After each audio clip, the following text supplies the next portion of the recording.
In this movie, we'll continue with our section that is kind of building on itself. We've gone from the graph editor to controlling curves to cycling and how you work with cycling in your documents and animations. The next step is to go ahead and take all those features and start rolling them up into a capability that Animation Studio Pro has called Actions. If you're coming from another animation program, 3D programs, usually what we're talking about right here is labeled as non-linear animation. Actions allows you to create little micro animations and embed them whenever you want to in your main animation timeline. Let me show you what I mean. I'll go ahead and insert one of our favorite characters again. Let's go ahead and track down Lenny, and we'll put him in here. With Lenny selected, before I do any animations, we're going to take a look at a feature we haven't seen.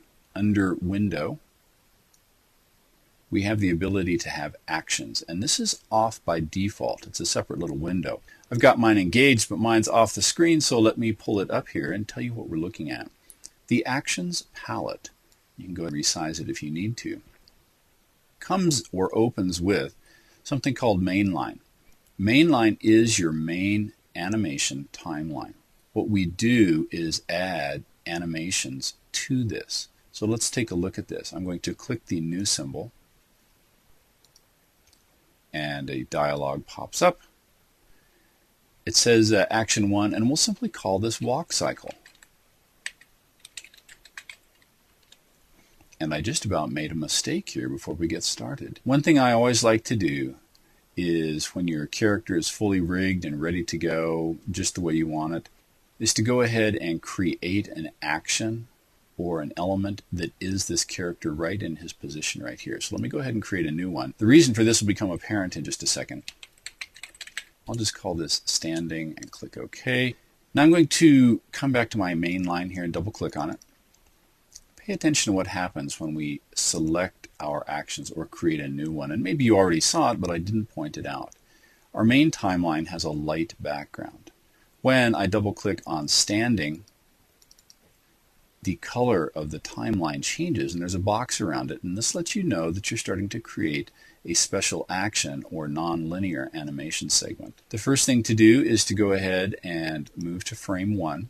And the reason for this is to set up a keyframe that the program is going to recognize is the start of a new sequence, and that shows in the main timeline.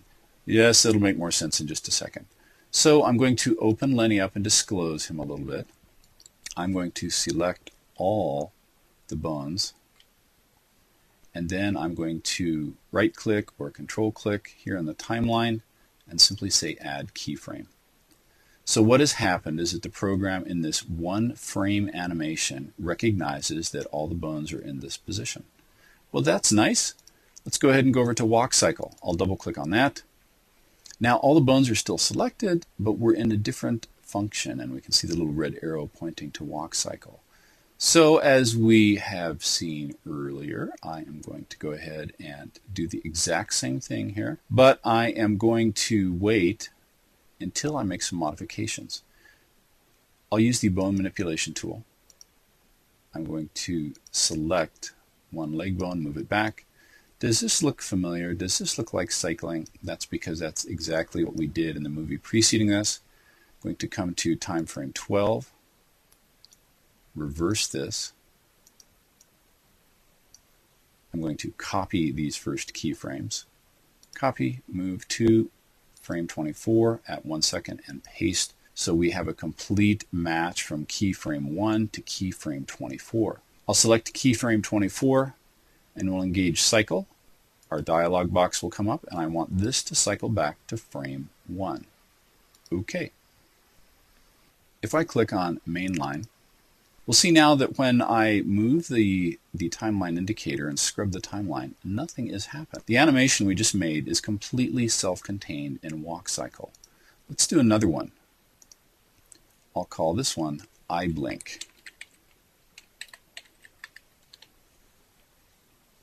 Let's go ahead and double click on that. Actually, it's already open and active, we see by the red arrow. I'm going to come back to time frame 1. But this time I'm going to go in here to the side view. We won't be working with the bones at all. And I'm going to zoom in on Lenny's face. Here we go. I'll move our actions palette just a little bit out of the way. Using my selection tool here, I'm going to go ahead and click on both pupils. I'll use the keyboard shortcut S for scale, and I'm going to squish these things down. Actually, no. Let me select these. I'll shift click on the selection tool, and I'm going to keyframe that. Yes, you got to see me make a mistake here. And to make sure that all those items are selected, I'm going to go ahead on frame 1 and say add keyframe to make sure that all those objects now have their own keyframe. Now we'll do what I was going to do. At frame 6, I will deselect the shapes and I'll reselect the pupils. S for scale shortcut, I'll squish those down. I'll select the main eye area, keyboard shortcut G again. S for scale. I'll squish that down. You notice they're misregistered, so I'll go ahead and move these down to the eyes right there. Then I'm going to come back to time frame 1, copy those keyframes, go to frame 12, paste those, and the eyes are open, and leave it right there. In our next movie, we'll look at how to start integrating this nonlinear animation into your mainline animation.